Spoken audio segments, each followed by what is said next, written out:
set if you're set. You guys comfortable? Let's do Very it. comfortable. Way comfortable. Shaggy and Sting, we got family in the studio. In Round of the applause, place to everybody. be, yeah. Come on. Thanks for stepping into Maxwell's house, gentlemen, and this iconic duo. I haven't had the chance to chat with you all together. Yeah. Who texted who first? How did this Well, this first, union? before we start, we just want to say congratulations on your new job over here. Well, thank you, Shaggy. You know Appreciate what I'm that. saying? The Maxwell house. Yeah, man, step It on feels in. like I'm in a coffee shop. There you go. I'm digging it, though. There I like it is, that. You know what I mean? caffeinated. I keep you Yeah, energized. I like that vibe. It is great.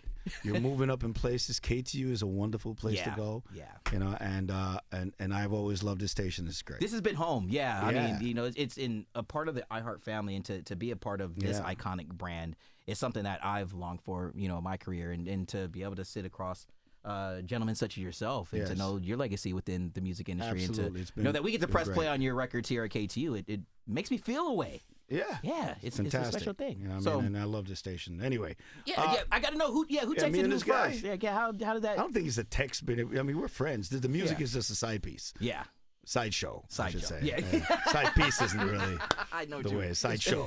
You know?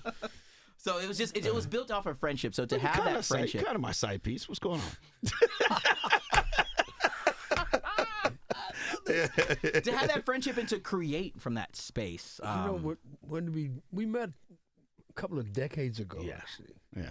And, Like 04. Yeah. Okay. Really? Far back. Isn't that I must have crazy been to think 12 at the time. Yeah, I was gonna say you might have been 15. Yeah, at the most. You just got your driver's license.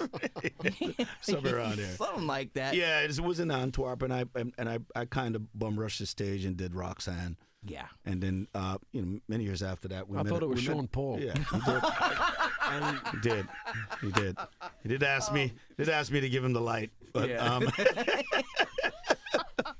When know. you realize that it wasn't Sean Paul, but you formed this brethren, and yeah, you crashed the stage, but you did it because it was what you felt with the music that he was creating with the Police at the time. Like how fun was it to watch this journey begin just based off of a true I mean, friendship? He's been an incredible icon over years. I mean, just the Police work within itself, and a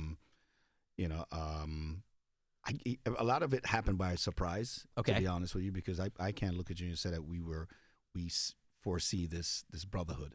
Yeah. You know, we just have respect for each other and each other's music. But then when we sat into a studio to create the first time, we ended up having more laughs than For sure. than work, and For just sure. decided at that point we wanted to continue.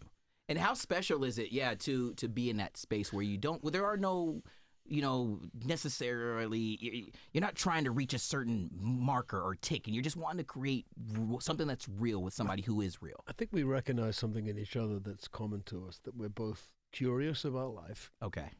looking for novelty all the time, looking for surprise, and we're students. We're Yeah. students of music, students of life. So I see that in him. He sees that in me.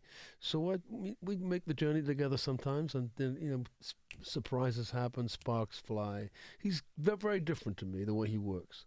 So I learn from him, and I think he learns from me. Yeah, and that's what when I get to talk to duets, I get to talk to groups, and I get to learn about what they learn from each other. How cool is that to find that challenge to step up to the plate and hit a home run when you're next to another, superstar artist, and you want to do the same for yourself and vice versa? What's that like to learn from one another and create these special songs from that space? You're looking at a giant over here. Yeah. You know what I mean, That's why his you lowered the chair. accomplishment. That's Yeah. why he put me in the little Yeah, chair. yeah, I got it. Yeah, it makes sense. I made sure to put my happy chair higher today for this interview. And so when you have somebody like this really believes in your talent, and it's a validation, Yeah. and it brings a certain amount of confidence to you. After a while, you kind of start feeling like you're Superman.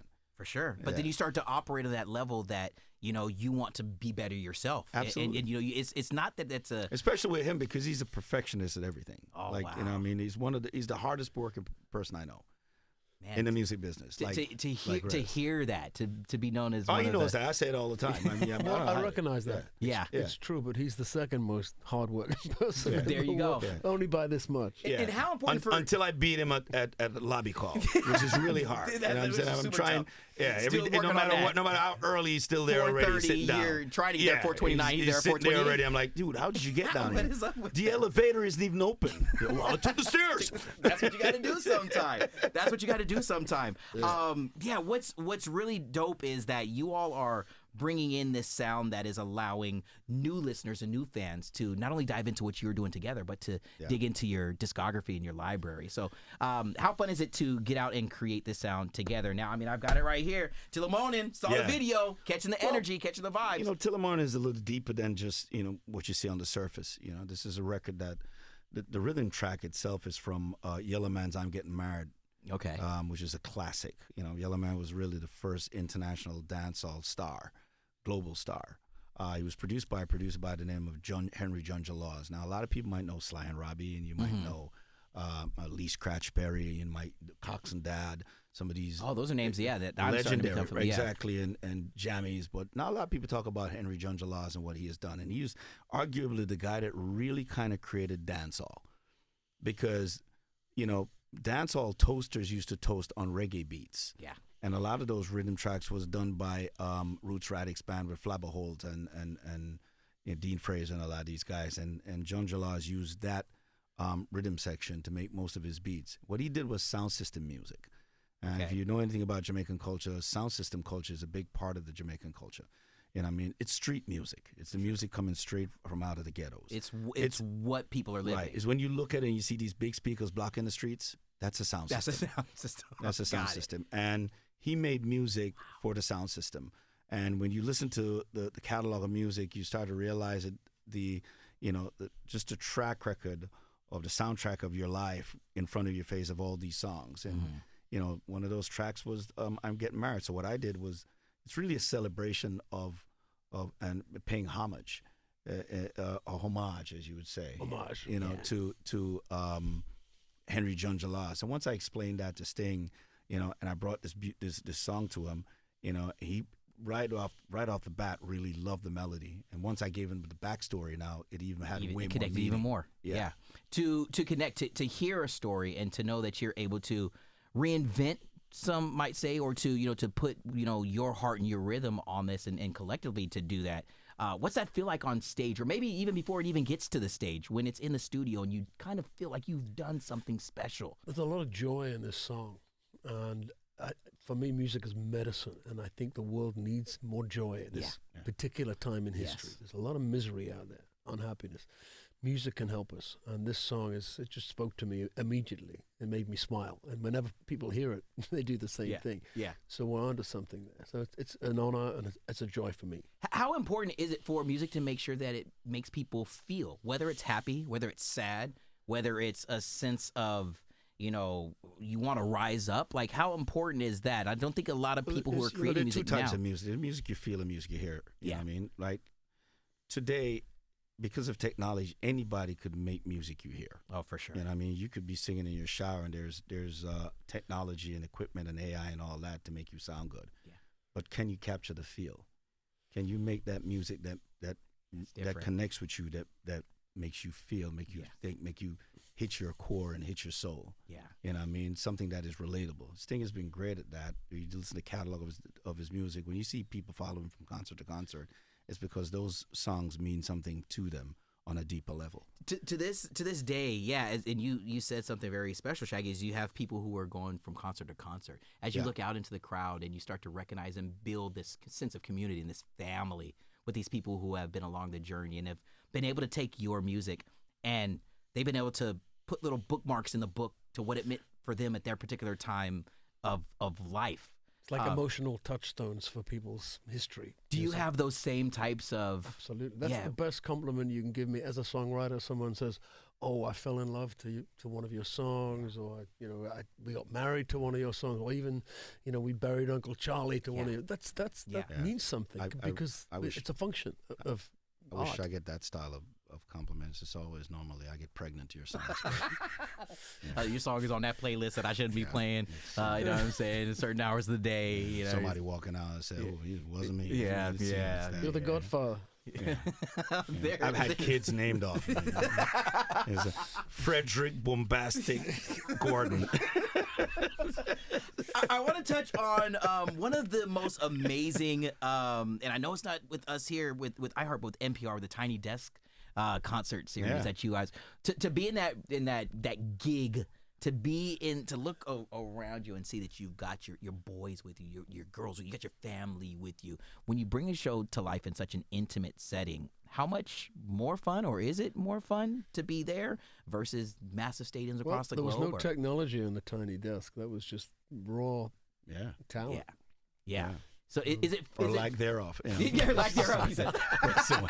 That's the way you. Is it funner or more fun or more challenging to try to connect when it is a stripped down versus? We love a challenge. You know, there's no point in doing something because it's easy. Yeah. We love that challenge. I mean, we could stand up in a bar and entertain people. Yeah. That's what we do. Yeah.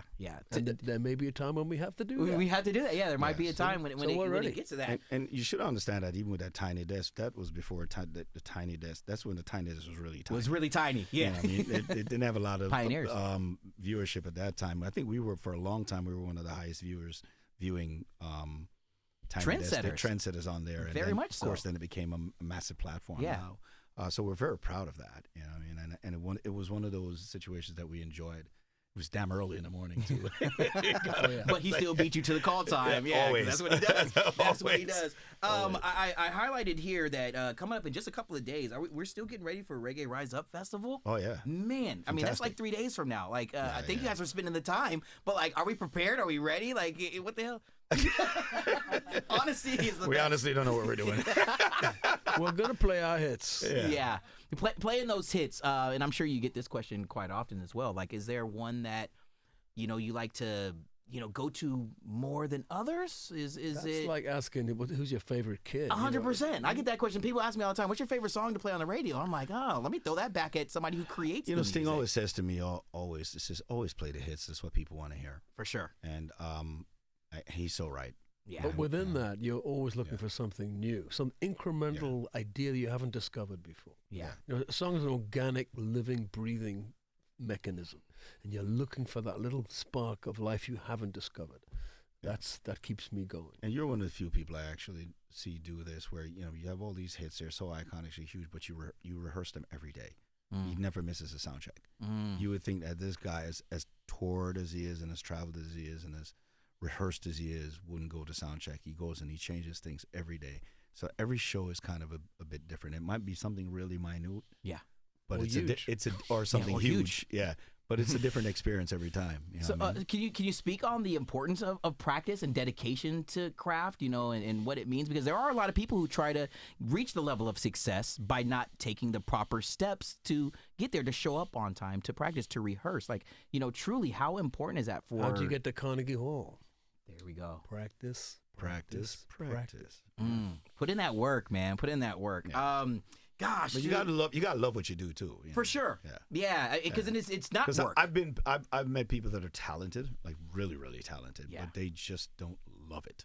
Yeah. You know what I mean? And you could have, 90% talent and 10% love and drive and still make it, and you could have.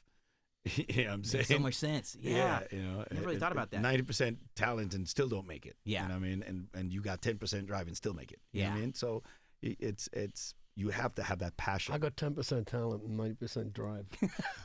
I don't believe that was. It's work, man. It's work. It's work. It is work. The ratios are a bit uneven there. You know what I mean? Before we put a bow on the conversation, I want to switch gears to just modern, the way that music is created now. Are there new sounds that you all are finding that you're like, wow, I never thought that music would get to here? Has there been a new instrument or a new something that you can't wait to put into? I'd like to talk about AI for a second. Yeah, please do. AI can make perfectly serviceable music that you could hear in an airport or a hotel lobby. But there's a fundamental difference between hearing something and listening to something. One is passive, one is active. You listen to something deliberately. And I think music made by AI is a commodity you can turn on and on, like coffee. You don't know where it comes from, it's serviceable. But, we're talking about creating music culture where music is everything. Who made it, why they made it, what's their story. That's what I want from music. From when I was growing up, it was our entire culture. For sure. I think now is a danger. It's being commodified to such an extent that it's not real anymore. Yeah. So that worries me. Yeah. I mean, in the same. Yeah. I mean, it's makes it such a turnkey project where No, the real turnkey is when you turn that real key in a vehicle that has that V whatever number engine in it that was built from the very bottom up, that feels something when you grab onto the steering wheel. I mean, there's curiosity and there's excitement, So with a lot of the new things, I keep open. Yeah. You never know what could come up with it. Where has a sound collaborating. come from? Yeah, like have you randomly like dropped a watch and heard the tone and thought like that? No, it's normally something that really grabs my ear and my attention. You know what I Okay. mean? It could be the most minute thing, and it doesn't have to be from a big artist or big. It's just that thing that speaks to me. Yeah. You know what I mean? Like I might have a song that I'm just randomly playing, and he says, "What is that?" That's just his ear catching it. You know what I mean? For sure. And somebody might be playing something that just grab, and then there's that one thing that's like, "Whoa, that is that." It made you feel. Yeah. It made you have that emotion that you were able to find some sort of inspiration towards to, turn that into a collaborative Into effort. art. Yeah. It's an Well, art. we did a song called 44876. Yeah. Which 44 is the area code for England, for Britain, Yeah. and 876 is Jamaica, right? That was part of the song. I said, let's get a phone out and dial that number 448. And that's part of the musical. Wow. Yeah. But see, not only is the tone that's in the something, song. but Yeah. it's also what that feeling, what that means to you, your culture, and that's the real. That is the connection to that song. Absolutely. Wow. Do you think you could do something with like It's in the chorus. 800 Listen to it. 245 1035? You know what I'm saying? I'm sure we probably can. I'm just saying, just in case. I just want to put it out there because when it comes to fruition, if I can get 3% of the profits, I'm down with it. Yeah. I'm always thinking that. Can't be mad at that, man. Let's speak to our lawyers. Hustling always. Hustling always. No, to have this moment to really pick your brains, it's a true, and for me to be new to the K2 family, just thank you guys for being a part of the K2 family for a while and welcoming me into the fold. And like I said, getting to press play on, the records and to watching the video, it's a vibe. Next time you guys are throwing a video, your little dance hall energy. Yeah, that kind of turned out nice, boy. Let a brother know some things. I want to be there next time. Indeed. There it is. Can we give a round of applause to these icons? These All true right. gentlemen. This is Shaggy and Sting, y'all.